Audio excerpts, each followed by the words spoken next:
কৰিমুদ্দিন বৰভূঞা অসমৰ আটাইতকৈ ডাঙৰ দালাল বিধায়ক, এইটোতো কাৰো সন্দেহ নাই। হা, তেওঁ জাতে পাতে বিজেপিৰ দালাল, এইটো চবেই জানে, হয়নে নহয়?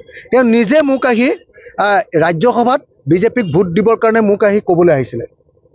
মোক নিজে কৈছিলে যে 5 কোটি টকা দিম, অখিল ভাই আপুনি বিজেপিক ভোট দিয়ক ৰাজ্যসভাত, এনেকৈ কৈছিলে।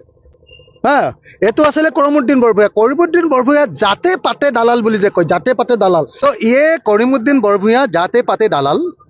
এই দালালটাক আমি যি ৰকমে হোক অসমেৰ ৰাজনীতিৰ পৰা খতম করতে হবে। এই দালালটা করিমুদ্দিন বরভূঞাকে বরাকের মানুষ বিসর্জন দিতে হবে, বরাক নদীতে বিসর্জন দিতে হবে। ইউডিএফ এমএলএ করিমুদ্দিন বরভূঞা তেওঁ এজন দালাল, জাতে পাতে দালাল। তেওঁ ৰাজ্যসভাত মানে বিজেপিক ভোট দিবৰ কাৰণে মোক ক'বলৈ গৈছিলে। গতিকে তেওঁ নিশ্চয় বিজেপিকে ভোট দিছে। গতিকে যি বিজেপিক ভোট দিব পাৰে সংখ্যালঘু মানুহে, যি সংখ্যালঘু মানুহক অনবৰতে বিজেপিয়ে কাটিম কৰি থাকে, হয়নে নহয়? সেই সংখ্যালঘু মানুহে যদি বিজেপিক ভোট দিয়ে, তাৰ সমান ডাঙৰ দালাল আৰু পৃথিৱীত একো নাই, হয়নে নহয়? এই জাতিৰ বিত্ৰেয়াৰ। গতিকে কৰিমুদ্দিন বৰভূঞা একদম আমি ভাবোঁ কৰিমুদ্দিন বৰভূঞাৰ যি ৰাজনীতিটা আছে ন, এই ৰাজনীতিটোক বৰাক নদীতে বিসৰ্জন দিতে হবে।